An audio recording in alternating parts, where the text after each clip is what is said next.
मेरा नाम रुचि है, मेरी उम्र 20 साल है और मैं छत्तीसगढ़ में रहती हूँ। मुझे ना जाने क्यों ऐसा लग रहा था कि सब नॉर्मल होकर भी नॉर्मल नहीं है, या फिर ये सब कुछ ज्यादा दिनों के लिए नहीं है।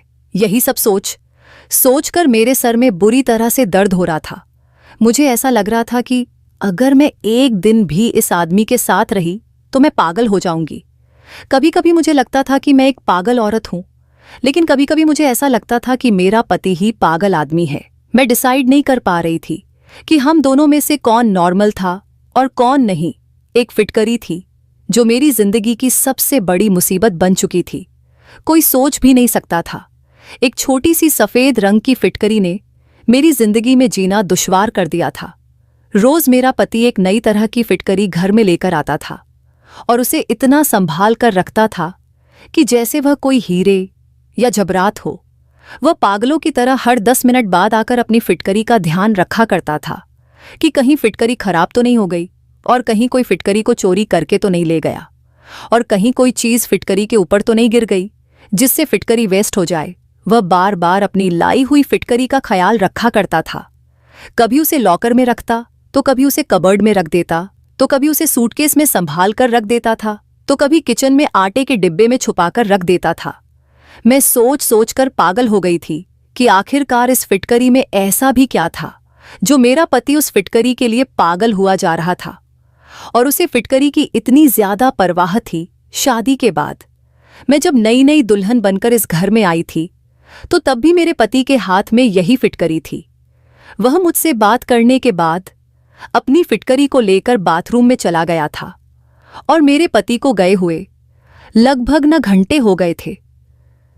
मैं अपने पति का बहुत देर तक इंतजार करते करते सो गई थी, क्योंकि मैं भी दुल्हन बनकर काफी थक गई थी। इसलिए मुझे नींद आ गई थी, और आखिरकार मैं अपने पति का कब तक इंतजार कर सकती थी। मेरा पति तो ना जाने कब बाथरूम से बाहर निकलता, मैं कब सो गई मुझे कुछ पता ही नहीं चला। सुबह को जब मेरी आंख खुली तो मेरा पति मुझे बिस्तर पर नजर नहीं आया था। मैं सोच में पड़ गई थी कि क्या उसने सारी रात बाथरूम में ही बिताई थी।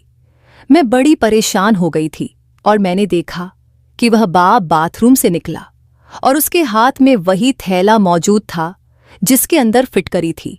मेरा पति बहुत देर तक अपनी फिटकरी के साथ बाथरूम में बंद रहता था, और बाहर आने के बाद कहता कि सारी कमी पूरी हो गई है। और मैं शर्मिंदा हो जाती थी कि ना जाने वह कैसी कमी पूरी होने की बात कर रहा था। वह दिन था, और आज का दिन मेरी शादी को लगभग 3 महीने हो गए थे, और यह फिटकरी थी कि जिसकी कहानी आज तक खत्म होने का नाम ही नहीं ले रही थी। वह बार बार बाथरूम में जाता, और फिटकरी का वो थैला बाथरूम के अंदर जाते हुए और बाथरूम से बाहर आते हुए भी उसके हाथ में ही होता था। बाथरूम से लगातार पानी गिरने की आवाज आती रहती, और जब ज्यादा देर हो जाती तो मेरा पति बाथरूम से बहुत खुश होकर बाहर निकलता था। मैं तो बड़ी अजीब सी उलझन में फंस गई थी। मैं अपनी परेशानी किसी को बता भी नहीं सकती थी। यह सच्चाई जानने के लिए एक रात मैंने बाथरूम की खिड़की से झांक कर देखा तो मेरा दिमाग फट गया था, और मेरे होश उड़कर रह गए थे। मेरे माता पिता मुझे बहुत प्यार किया करते थे, क्योंकि मैं उनकी लाडली बेटी थी। मैं अपने सब भाई बहनों में सबसे छोटी थी, इसलिए मुझे अपने माता पिता के साथ साथ अपने बड़े भाई बहनों का भी बहुत प्यार मिला था। मेरे माता पिता का कहना था कि मैं बचपन में काफी बीमार रहती थी, और मेरे माँ बाप हमेशा मेरे ठीक होने की प्रार्थना करते रहते थे। बचपन में मेरा काफी इलाज भी हुआ था, इसलिए मुझसे मेरे घर में सारे लोग बहुत ज्यादा प्यार किया करते थे। मेरे माता पिता ने भगवान के आगे प्रार्थना की और रो रो कर मेरी जिंदगी की भीख मांगी थी, मगर मेरे माता पिता को यह पता नहीं था कि उनकी जिंदगी इतनी जल्दी उनको छोड़कर चली जाएगी, और उनकी सबसे लाडली और छोटी बेटी उनके पीछे अनाथ हो जाएगी। अगर मेरे माता पिता को यह बात पता होती तो वो कभी भी बचपन में मुझे नहीं बचाते। मेरे परिवार में मेरे माता पिता के अलावा मेरे एक बहुत के भैया और एक बड़ी बहन भी थी। वह सब लोग एक साथ मुझे छोड़कर इस दुनिया से चले गए। मैं 7 साल की थी जब हमारी पूरी फैमिली पिकनिक के लिए जा रही थी। तभी रास्ते में अचानक हमारी गाड़ी का एक्सीडेंट हो गया था। एक्सीडेंट इतना ज्यादा खतरनाक था कि मेरे माता पिता और मेरे दोनों भाई बहन की मौके पर ही मौत हो गई थी। लेकिन शायद भगवान को मुझे जिंदगी देनी थी, इसलिए कितने लोगों की मौत हो जाने के बाद मैं अकेली बच गई थी। मेरे मामूली सी चोट आई थी, लेकिन मेरी जिंदगी बच गई थी। लोग मुझे देखकर हैरान हो रहे थे कि यह लड़की कैसे बच गई। कहते हैं कि जिसकी जिंदगी भगवान लिख दे उसे कौन मार सकता है। और कुछ लोग मुझे देखकर बहुत अफसोस भी कर रहे थे कि मैं अपने माता पिता के बिना कैसे इस दुनिया में अकेली रहूंगी। अच्छा तो यही होता कि मैं भी अपनी फैमिली के साथ ही इस दुनिया से चली जाती।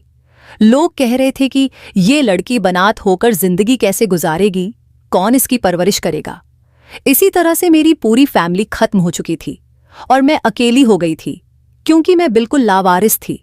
मेरे पिता के सौतेले भाई ने मुझे अपने घर में जगह दे दी थी, क्योंकि और कोई मुझे अपने साथ रखने के लिए तैयार ही नहीं था। और मेरी माँ के रिश्तेदार तो डर की वजह से कभी हमारे घर पर अफसोस करने के लिए भी नहीं आए थे। मैं अपने चाचा चाची के घर में रहने लगी थी और उनकी बेटियों की उतरण पहनकर, उनका बचा हुआ खाना खाकर अपना गुजारा कर रही थी। वह लोग मुझे बहुत ताने भी दिया करते थे। उन लोगों के ताने सुन सुनकर ही मैं जवान हो गई थी और इसी तरह से टाइम तेजी से गुजरता चला गया था और मेरी शादी की उम्र हो गई थी। मेरे लिए काफी सारे रिश्ते भी आने लगे थे। मुझे ऐसा लगता था मेरे लिए रिश्ते आते ही मेरी चाची परेशानी में आ जाती थी। मेरी चाची ने मुझसे जान छुड़ाने के लिए मेरी शादी एक ऐसे इंसान से कर दी थी जिसको मैं जानती तक नहीं थी।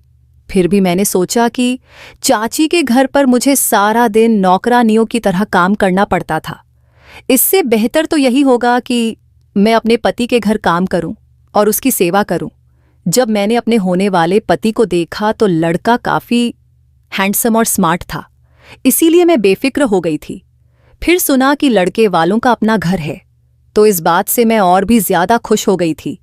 चाची ने तो अपनी जान से छुटकारा पाने के लिए मेरी शादी जल्दबाजी में मैं कर दी थी, क्योंकि मैं बहुत ज्यादा खूबसूरत थी और मेरी चाची की बेटियां मुझसे ज्यादा खूबसूरत नहीं थीं। इसलिए चाची जलन की वजह से मुझे जल्द से जल्द विदा करना चाहती थी, ताकि उनकी बेटियों के लिए आगे का रास्ता साफ हो सके। विदाई के टाइम पर चाची ने मुझसे कहा था कि अब ससुराल में ही रहना, मेरे घर आने की कोई जरूरत नहीं। मेरे पास तो इतने पैसे नहीं है कि मैं तुम्हारा खर्चा उठा सकूं। जैसे भी हालात हो तुम्हें अपने ससुराल में ही रहना है, और अगर अपनी ससुराल में तुम्हें कोई परेशानी लगे तो चुपचाप उसे बर्दाश्त करना। तलाकशुदा बनकर मेरे घर पर आने की कोई जरूरत नहीं। चाची की इस बात ने मुझे बहुत परेशान कर दिया था। वह इस तरह की बातें ना जाने मुझसे क्यों कर रही थी। अभी तो मेरी विदाई भी पूरी नहीं हुई थी और वह तलाक तक पहुंच गई थी। आखिर वह ऐसा क्यों कह रही थी? क्या लड़के में कोई खराबी थी या उसके घर वालों में कोई गड़बड़ थी? मेरे दिमाग में अजीब अजीब तरह के सवाल पैदा होने लगे थे और इन्हीं सवालों को सोचते हुए जब मैं अपनी ससुराल विदा होकर चली गई तो शादी की पहली रात ही मुझे अंदाजा हो गया था कि चाची इस तरह की बातें क्यों कर रही थी। जिस लड़की के पति ने शादी की पहली रात उसके साथ रिलेशन बनाने के बजाय सारी रात बाथरूम में ही गुजार दी हो, तो उसकी दिमागी हालत क्या होगी। शर्म की वजह से यह सवाल मैं अपने पति से कर भी नहीं सकती थी, क्योंकि मैं नई नवेली दुल्हन थी और नई नवेली दुल्हन ऐसी बात कहती कि उन्होंने ऐसा क्यों नहीं किया और सारी रात बाथरूम में क्यों रहे, तो यह बात गलत हो जाती। मैंने सोचा कि मैं तो सो गई थी, हो सकता है कि वह भी आकर सो गए होंगे।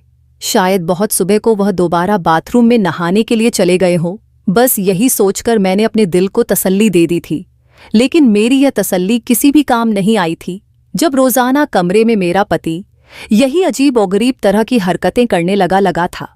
शादी को 1 महीना पूरा होते ही मेरी सास ने पोता पोती की रट लगा ली थी।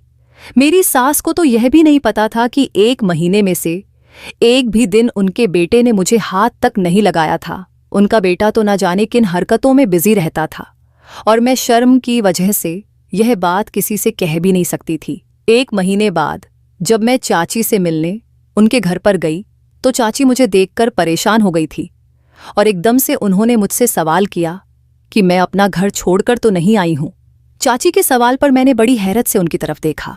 मेरी विदाई के टाइम पर भी उनका मेरे साथ यही बिहेवियर था और मैं पूरे 1 महीने बाद उनसे मिलने के लिए आई थी। तब भी वह मेरे साथ ऐसी अजीबोगरीब बातें कर रही थी। मैंने चाची से कहा कि नहीं, मैं तो सिर्फ आपसे मिलने के लिए यहाँ पर आई हूँ। मुझे उनकी बात से बहुत दुख पहुंचा था। मैंने अपना सारा बचपन और लड़कपन इस घर में ही गुजारा था। मुझे इस घर से बहुत ज्यादा लगाव था। क्या मेरा इतना भी हक नहीं बनता था कि मैं इस घर में अपने चाचा चाची से मिलने के लिए भी कभी कभी आ जाऊं? मैं उदास होकर अपने घर को वापस आ गई थी और इधर देखा कि मेरा पति फिटकरी उठाकर बाथरूम में जा रहा था। अपने पति को तो मैं कभी दिखाई ही नहीं देती थी। मैं इस घर में अपने पति के लिए बस मामूली सी थी। वह अपनी पत्नी से ज्यादा फिटकरी से मोहब्बत करता था। कभी कभी तो मैं सोचती थी कि मैं खामोशी रहूं और अपने गुस्से पर कंट्रोल करूं और इसे अपनी किस्मत में लिखा हुआ समझकर अपने भाग्य के साथ समझौता कर लूं। फिर अगले ही पल मुझे याद आता कि मैं क्यों खामोश रहूं और मुझे तो बल्कि अपने पति का सारा सच दुनिया के सामने लाना चाहिए। मगर ऐसा तो मैं सिर्फ अपने सपनों में ही कर सकती थी। हकीकत में तो मुझे परेशान होने के अलावा और कोई दूसरा काम भी नहीं आता था। अब मैंने खुद को घर के कामों में बिजी रखना शुरू कर दिया था और मैं ज्यादा से ज्यादा अपने आप को बिजी रखने की कोशिश में लगी रहती थी।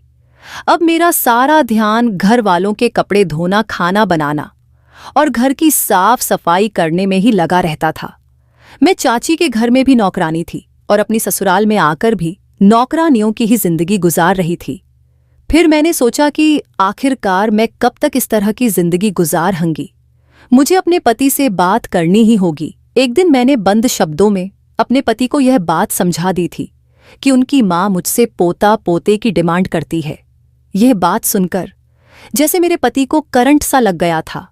उन्होंने फौरन ही कहा कि अभी ऐसा कुछ भी नहीं हो सकता और ऐसा बिल्कुल मुमकिन नहीं। इतना कहकर वह कमरे से बाहर चले गए थे।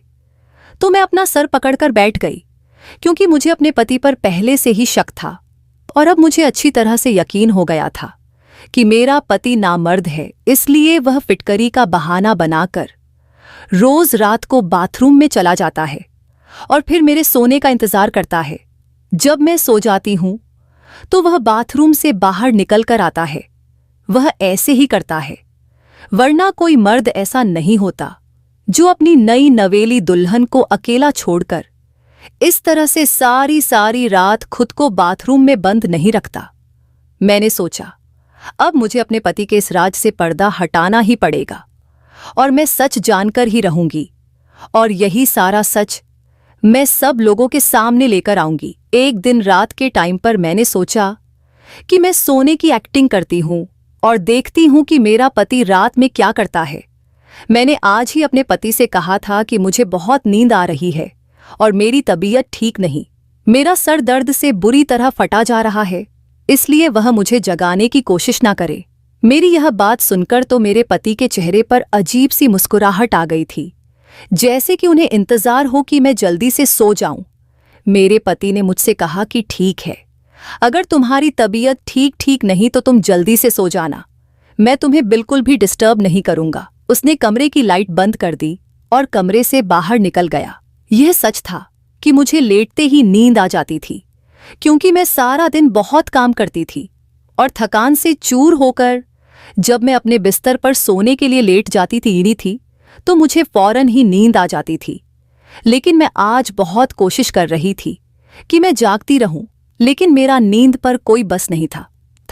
आज मैंने सोचा कि दिन में जब मेरा पति घर पर था तो मैंने उनसे कहा कि मेरी तबीयत ठीक नहीं है और मैं सोना चाहती हूं।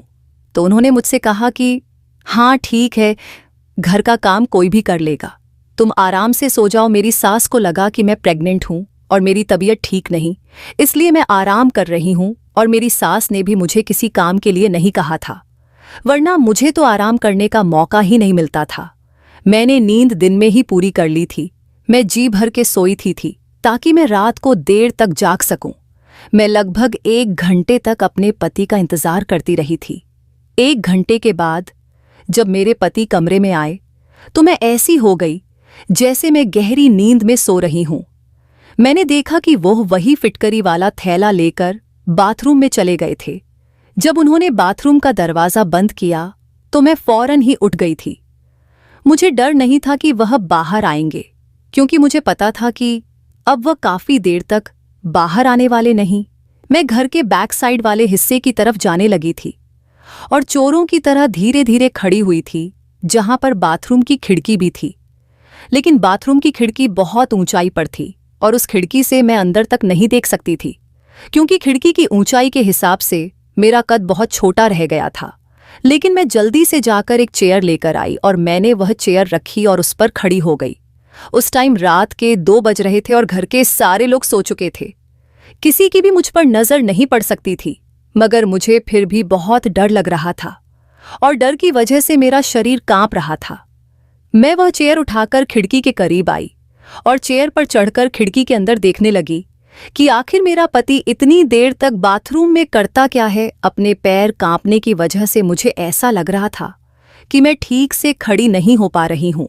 ऐसा ना हो कि मैं गिर जाऊं। मैंने अपने अंदर हिम्मत पैदा की और चेयर के ऊपर खड़ी हो गई। लेकिन जैसे ही मैंने बाथरूम की खिड़की से अंदर झांका तो सामने का नजारा देखकर मेरी आंखों के सामने अंधेरा छाने लगा था। मैं चेयर से गिरते गिरते बच गई थी। यह मेरा पति कैसा काम कर रहा था फिटकरी के साथ। आखिर यह सब कुछ क्या हो रहा था? मेरे पति का दिमाग तो ठीक था। मैंने बड़ी मुश्किल से खुद को संभाला था और वापस अपने कमरे में चली आई थी।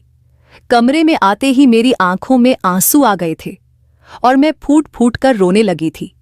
मुझे अपनी किस्मत पर रोना आ रहा था, क्योंकि आज मेरे पति की असलियत खुलकर मेरी आंखों के सामने आ गई थी।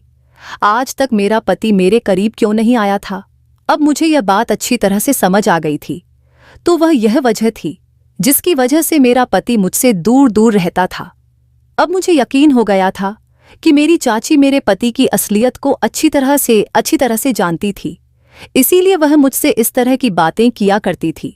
उन्होंने जानबूझकर मुझे इस नर्क में धकेला था, वरना मेरे लिए रिश्तों की कोई कमी नहीं थी।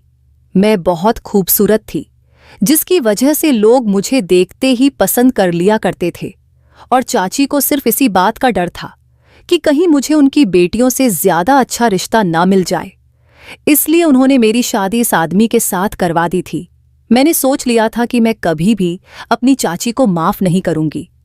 उनको मरने के बाद तो भगवान के सामने जवाब देना ही पड़ेगा। और मैं यह भी जान गई थी कि मेरी सास और मेरी ससुराल के सारे लोग मेरे पति की इस हरकत के बारे में नहीं जानते थे, क्योंकि मेरे ससुराल के सारे लोग अपनी अपनी लाइफ में काफी बिजी थे। किसी को भी इतनी फुर्सत नहीं थी कि वह किसी की जिंदगी में झांक कर देखे कि वह क्या कर रहा है और किस लिए कर रहा है। सिर्फ यही वजह थी जो मेरे पति पर आज तक किसी ने नजर नहीं रखी थी। बस उनकी शादी करवाना अपना कर्तव्य समझा और ऐसे इंसान से मेरी शादी करवा के मेरी जिंदगी को बात कर दी थी। ज्यादातर पेरेंट्स को ऐसा लगता है कि वह अपनी औलाद की शादी करवाने के बाद अपनी सारी जिम्मेदारियों से फ्री हो जाते हैं, बस हर हाल में शादी कर देते हैं। यह बात जाने बिना कि उनका बेटा शादी करने के लायक है भी या नहीं, बस किसी भी लड़की के पल्ले अपने लड़के को बांधकर उस मासूम लड़की की जिंदगी को बर्बाद कर देते हैं। और लड़का अपनी बदनामी होने की वजह से किसी को बताता नहीं कि मुझे क्या परेशानी है, मैं नामर्द हूं और मैं शादी करने के काबिल नहीं हूं। इसी वजह से मुझ जैसी लावारिस और मासूम लड़कियां दर दर के ठोकरे खाकर ऐसे आदमियों की किस्मत में आ जाती हैं और सारी जिंदगी अपना मुंह बंद करके जिंदगी गुजारती रहती है। और मैं उस टाइप की लड़की नहीं थी। मैं चुप रहने वालों में से बिल्कुल भी नहीं थी। खामोश रहकर मुझे थोड़ी ना कोई अवार्ड मिलने वाला था, बल्कि मेरे ससुराल वाले सारी उम्र मुझे बच्चे ना होने के ताने देते रहते और मुझे बांझ कहा जाता। मैं सोच सोच कर बहुत आगे निकल आती थी और अब परेशानी यह थी कि मैं क्या करती और कहाँ जाती। मेरे पास तो अपना सर छुपाने के लिए कोई दूसरी जगह भी मौजूद नहीं थी और उधर चाचा के घर में चाची ने भी मुझे उनके घर पर जाने के लिए मना कर दिया था। मैंने डिसाइड कर लिया था कि मैं अब खामोश नहीं रहूंगी। मैंने बहुत बर्दाश्त कर लिया था, लेकिन अब कुछ भी बर्दाश्त करने के लिए नहीं बचा था। मेरे आगे पीछे कोई नहीं था। तो इसका क्या मतलब कि मेरा पति मुझे धोखे में रखता और मैं इंतजार में थी कि मेरा पति बाथरूम से बाहर आ जाए। बहुत देर बाद जब मेरा पति बाथरूम से आया तो मुझे जागता हुआ देखकर वह चौंक गया था। मैंने गुस्से से अपने पति का गिरेबान पकड़ लिया और उससे चिल्लाते हुए कहा कि आखिर तुमने मेरे साथ ऐसा क्यों किया और तुमने सारी सच्चाई मुझसे क्यों छुपाई। मेरा पति एकदम अनजान बन गया। वह ऐसे एक्टिंग कर रहा था जैसे उसे कुछ पता ही ना हो। उसकी इस हरकत पर मेरा मन कर रहा था कि मैं उसे जान से मार डालूं। उसे नहीं पता था कि वह जो एक्टिंग मेरे सामने कर रहा है, मैं उस एक्टिंग को अच्छी तरह से समझ गई थी। वह मेरे सामने मासूम बनने की कोशिश कर रहा था, लेकिन वह मासूम नहीं था, बल्कि वह तो एक बहुत बड़ा चालाक आदमी था और चालाकी से ही मेरे साथ रह रहा था। मुझे बिल्कुल समझ नहीं आ रहा था कि आखिर कोई तो वजह होगी जिसकी वजह से वह अभी तक मेरे करीब नहीं आया था, और शायद यही वजह थी कि वह नामर्द है। लेकिन मेरा पति मुझे यह बात बताने से बहुत डर रहा था कि उसकी इंसल्ट होगी और लोग उसकी मजाक बनाएंगे। इसीलिए उसने शादी करके अपना सारा इल्जाम अपनी पत्नी पर डालने के बारे में सोचा होगा। मेरे दिमाग में बार बार अजीब अजीब तरह के ख्याल आ रहे थे। अब मेरी शादी को 3 महीने हो गए थे और पिछले 3 महीनों से मैं लगातार डिप्रेशन का शिकार हो रही थी। आज जब मैं अपने पति का गिरेबान पकड़कर उससे सवाल कर रही थी, तो वह हैरत से मुझे देख रहा था, जैसे कि उसे यकीन नहीं आ रहा था कि मैंने उसका झूठ पकड़ लिया है। वह हक्का बक्का होकर मुझे देखे जा रहा था। जब मेरे पति ने मुझे कोई जवाब नहीं दिया और उससे कोई जवाब नहीं बन सका, तो मैंने फौरन ही अपना सामान पैक करना शुरू कर दिया। मैंने अपने पति से कहा कि तुम्हें शर्म आनी चाहिए, तुम इस तरह का घटिया काम करते हो।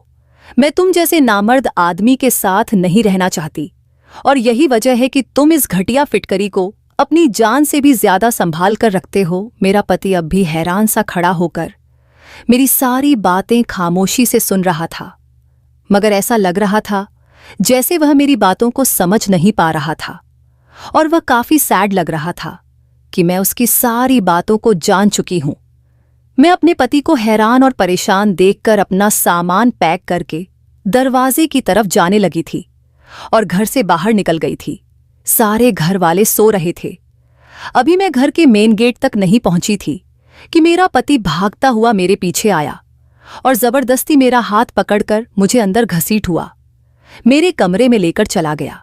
मैंने शोर मचाने की कोशिश की तो उसने अपने हाथ मेरे मुंह पर रख लिया, जिससे मेरी आवाज निकलनी बंद हो गई थी, और हल्की हल्की आवाज में मुझे खामोश रहने के लिए कहता रहा।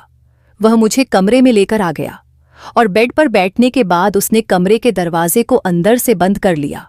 मुझे अपने पति पर बहुत गुस्सा आ रहा था।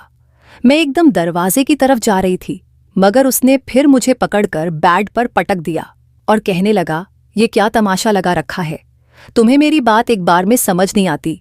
मैंने तुमसे कहा कि खामोश रहो, बस एक बार तसल्ली से बैठकर मेरी सारी बातें सुन लो, और तुम इस टाइम रात के इतने अंधेरे में कहाँ पर जाओगी? क्या तुम लोगों को हमारे बारे में बातें बनाने का मौका देना चाहती हो? अपने पति की कही हुई बात पर मैं और भी ज्यादा गुस्सा करने लगी।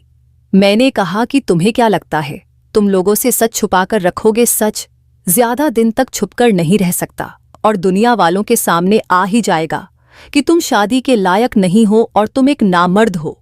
मैं यह बात सारी दुनिया को बताना चाहती हूँ कि तुम नामर्द हो और तुमने मेरी जिंदगी के साथ खिलवाड़ किया है। मैं तुम्हें कभी भी माफ नहीं करूंगी। मैं अपने होश खो बैठी थी और जो मेरे मुंह में आ रहा था मैं कहे जा रही थी। मेरी इतनी बातें सुनकर मेरे पति ने मेरे मुंह पर एक जोरदार थप्पड़ मार दिया। मैं उसका थप्पड़ बर्दाश्त नहीं कर सकी और लड़खड़ाते हुए जमीन पर गिर गई, और जमीन पर जब मेरे घुटने लगे तो मैं बुरी तरह से दर्द में आ गई थी और दर्द से मेरी आंखें भर आई थीं और मैं रोने लगी थी। बल्कि ये चोट तो बहुत मामूली सी थी। जो चोट मेरे दिल पर लगी थी उसने मेरे पूरे दिल को घायल कर दिया था। मैं चौंक गई और परेशानी से अपने पति की तरफ देखने लगी। मुझे इस बात की उम्मीद बिल्कुल भी नहीं थी कि मेरा पति आखिरकार मुझ पर हाथ भी उठा सकता है। अगले ही पल में थप्पड़ का दर्द भुलाकर अपने पति के सामने आकर खड़ी हो गई और कहने लगी कि तुम्हारे थप्पड़ मारने पर भी मैं इस घर में अब और नहीं रह सकती। मैंने भी चिल्ला चिल्लाकर अपने पति से बात करना शुरू कर दिया था। मेरे पति ने फिर से कहा कि हल्की आवाज में बात करो वरना सारे घर वाले जाग जाएंगे।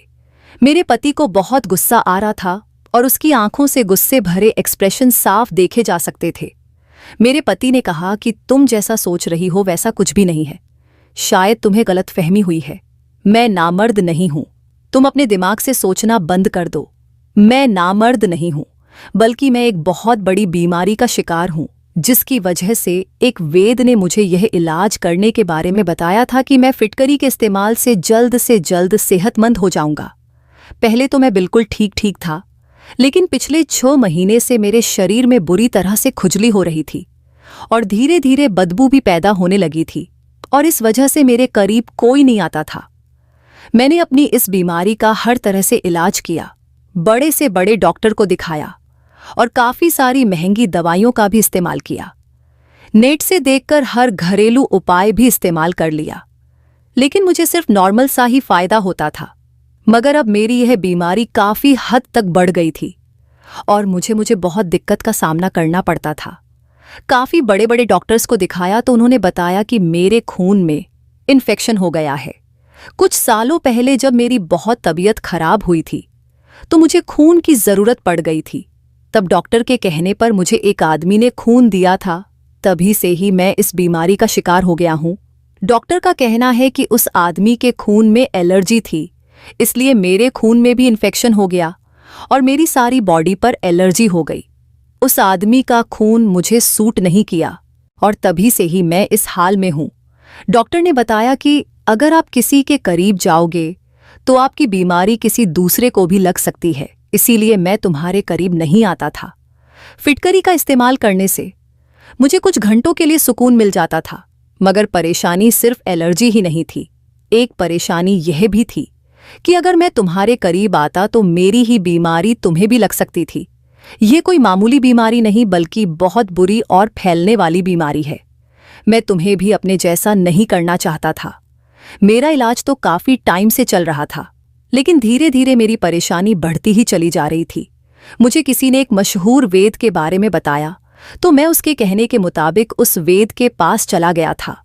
मैंने जब वैद्य से मुलाकात की तो उन्होंने मेरा पूरी तरह से चेकअप किया और मुझे यकीन दिलाया कि मैं जल्दी ही ठीक हो जाऊंगा। इस वैद्य ने मेरा इलाज शुरू कर दिया था और उधर मेरे घर वालों ने मेरी शादी का हंगामा किया हुआ था, क्योंकि मेरी एक बहन लंदन से आई हुई थी और उसे मेरी शादी अटेंड करना बहुत जरूरी था, क्योंकि फिर कुछ सालों तक मेरी बहन का आना यहां पर मुमकिन नहीं था। मैंने अपने माता पिता को बहुत इनकार किया कि मैं अभी शादी करने के लिए तैयार नहीं हूं, लेकिन मेरी किसी ने एक भी नहीं सुनी और मेरी शादी की डेट भी मुझसे बिना पूछे ही तय कर दी। इसी तरह से हमारी शादी भी हो गई। जब मैं वैद्य जी के पास गया और मैंने उनको बताया कि अब मेरी शादी होने वाली है, तो उन्होंने कहा कि अभी 2-3 महीने तक तुम्हारी शादी नहीं होनी चाहिए थी। जब तक इलाज पूरा नहीं हो जाता तब तक तुम्हें किसी के करीब भी नहीं जाना। मैं अपने फैमिली के हर मेंबर से भी दूरी बनाकर ही बात किया करता था और ना ही उन लोगों के साथ उठता बैठता था। फिलहाल मेरी शादी की डेट तो फिक्स हो गई थी। वैद्य जी ने बताया कि तुम्हें इतना करना होगा, जब तक इलाज पूरा नहीं हो जाता तो तुम्हें अपनी पत्नी से भी दूरी बनाए रखनी होगी। मैं वैद्य जी की बातें सुनकर बहुत परेशान हो गया था। उन्होंने कहा कि तुम्हारी इस परेशानी का और कोई सलूशन नहीं, इसीलिए तुम्हें सबसे पहले अच्छी तरह से सेहतमंद होना होगा और अपनी बीमारी को ठीक करना होगा। फिर आराम से सारी जिंदगी तुम्हें अपनी पत्नी के साथ ही तो रहना है। क्योंकि वैद्य जी के इलाज से मुझे काफी फर्क होने लगा था और मैं खुद को काफी हद तक ठीक महसूस कर रहा था, इसलिए मुझे वैद्य जी की बात माननी पड़ी थी। और मैंने सोचा था कि शादी करने के बाद मैं तुम्हें सारी हकीकत बता दूंगा, मगर ना जाने क्यों मुझे तुमसे कुछ भी कहने की हिम्मत ही नहीं होती थी। और बस यही मेरी सबसे बड़ी गलती थी, जिसकी वजह से तुम मुझे गलत समझ बैठी और मुझे गलत समझने पर मजबूर हो गई थी। वैद्य जी ने कहा कि फिटकरी से ही तुम्हारा इलाज हो सकेगा, इसलिए मैं तुम्हारे करीब भी नहीं आता था और आज तक मैंने तुम्हारे करीब बैठकर तुमसे बात करने की कोशिश भी नहीं की थी। और हर रोज मैं फिटकरी घर पर लेकर आता था और रोजाना मेरा नई फिटकरी से इलाज होता था। इसलिए मैं पागलों की तरह फिटकरी की हिफाजत किया करता था, ताकि मैं जल्द से जल्द ठीक हो जाऊं और एक नॉर्मल जिंदगी जी सकूं और तुम्हें बता सकूं कि मैं तुम्हारे साथ टाइम स्पेंड करने के लिए कितना तड़प रहा था।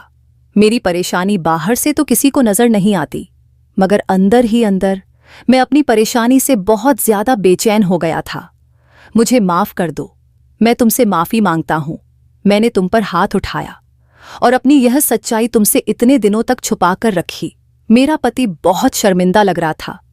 मुझे अपने पति की बातों पर यकीन आ गया था, क्योंकि उनकी आंखों से लगातार आंसू निकल रहे थे और उनके चेहरे से सच्चाई साफ साफ नजर आ रही थी।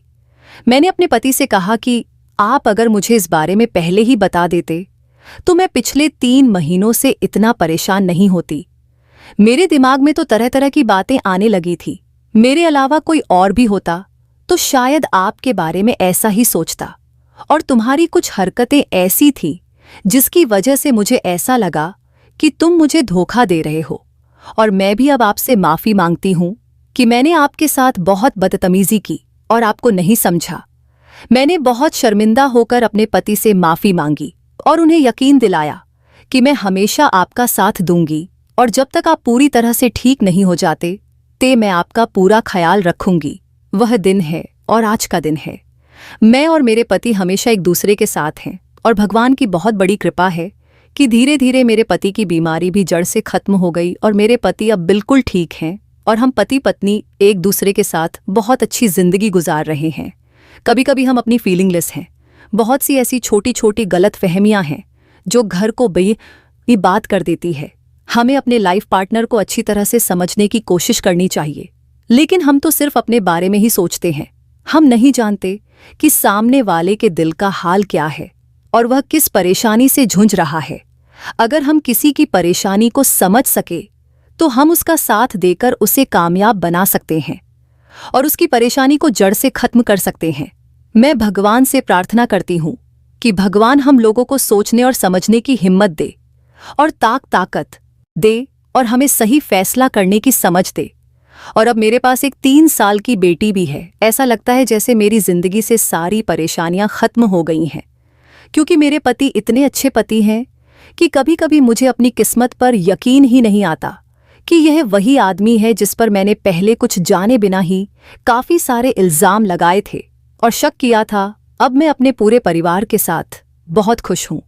दोस्तों, उम्मीद करती हूँ आपको हमारी कहानी पसंद आई होगी। कि कहानी पसंद आई है तो वीडियो को लाइक करें, चैनल पर नए हैं तो चैनल को सब्सक्राइब करें और हाँ, नोटिफिकेशन बेल को जरूर दबाएं ताकि अगली अपडेट सबसे पहले आपको मिले।